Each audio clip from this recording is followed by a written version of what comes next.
What's the meaning of adjudge? Adjudge. Adjudge. Adjudge. Adjudge.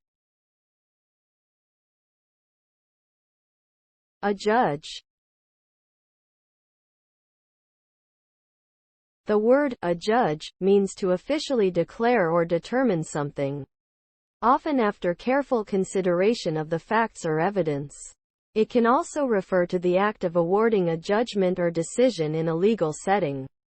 In other words, when something is adjudged, it is formally decided or resolved, usually through a process of evaluation or analysis.